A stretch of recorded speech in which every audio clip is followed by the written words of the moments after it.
morning, students. How are you, beta? I hope you are safe.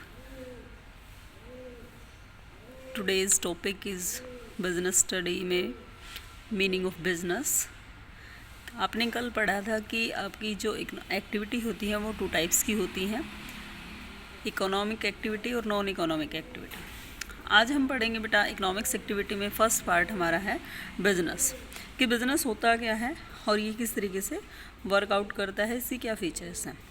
तो business है बेटा वो इकोनॉमिक्स एक्टिविटी है और ये आपकी जो रेगुलर बेसिस पे वर्क करती है और इसमें आपका जो होता है वो प्रॉफिट अर्न करना आपका मेन ऑब्जेक्टिव होता है। प्रोडक्शन करते हैं आप, प्रोडक्शन का फिर सेल करते हैं गुड्स और सर्विसेज का, उसके रिटर्न में आपको क्या होता है, प्रॉफिट होता है। तो बिज़नेस एक इकोनॉमिकल एक्टिविटी है बेटा जो रेगुलर बेसिस पे आपकी कंटिन्यू रहती है, जिसमें आपको प्रॉफिट अर्न होता है। इसके बाद इसके फीचर्स हैं बेटा characteristics of business and economic activity. वही कि ये बिज़नेस से फाइनेंस से रिलेटेड है, इसलिए इसको इकोनॉमिक एक्टिविटी में काउंट किया गया है, क्योंकि इसमें आपका जो पर्पज़ होता है वो अर्निंग मनी होता है। फॉर्म कोई भी हो सकता है, फॉर्म है आपका प्रॉफिट की फॉर्म में जो है आपका अर्निंग मनी, इसकी कंसेप्ट रहती है। सेकंड है आपका exchange of goods and services.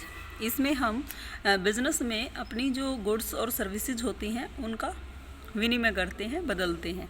कि आपको जैसे किसी भी चीज़ की ज़रूरत है तो आप दुकान पे जाएंगे और वहाँ से आप वस्तु खरीदेंगे और बदले में आप उनको क्या कर देंगे, पेमेंट कर देंगे। नेक्स्ट है रेगुलेटरी इन डीलिंग।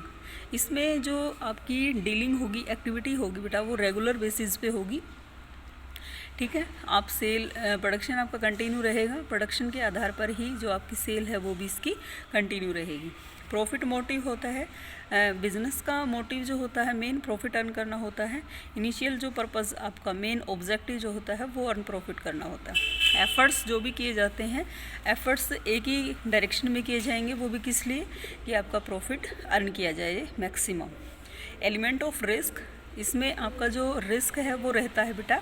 रिस्क का मतलब यहाँ अनसर्टेनिटी से होता है कि अचानक कुछ ऐसा हो जाए जो सर्कमस्टांसेस आपके बिज़नेस की फॉर्म में ना हो, तो आपको लॉस हो सकता है वहाँ, ठीक है।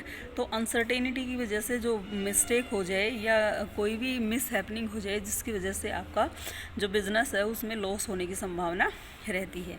Creation of utility, creation of utility में आपका क्या रहेगा कि आपकी जो यूटिलिटी है उसको क्रिएट करते हैं। जैसे आप मैन्युफैक्चरिंग कहीं भी कर सकते हैं, उनको हर प्लेस पे आप पहुंचाएंगे ट्रांसपोर्ट के माध्यम से, तो प्लेस यूटिलिटी को कवर करते हैं। इसी तरीके से प्रोडक्शन आप पूरा साल करें या ना करें, पर उसकी जो यूटिलिटी है उसको पूरा साल बनाए रखते हैं, हर टाइम उसकी अवेलेबिलिटी आप करा देते हैं।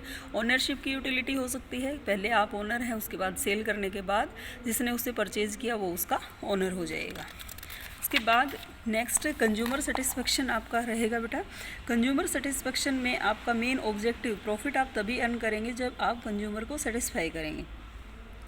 कंज्यूमर को सेटिस्फाई का मतलब, अगर कंज्यूमर ने यहाँ 10 रुपये इन्वेस्ट किए हैं तो उसको 10 रुपये के हिसाब से बेटा सेटिस्फेक्शन मिलनी चाहिए। ऐसा नहीं है कि उसने 10 रुपये इन्वेस्ट किए और 10 रुपये के बदले भी उसको 8 रुपये का बेनिफिट हो रहा है या 5 रुपये का बेनिफिट हो रहा है, तो नेक्स्ट टाइम वो क्या करेगा, आपकी शॉप से उसको परचेज़ नहीं करेगा। Thank you to all of you.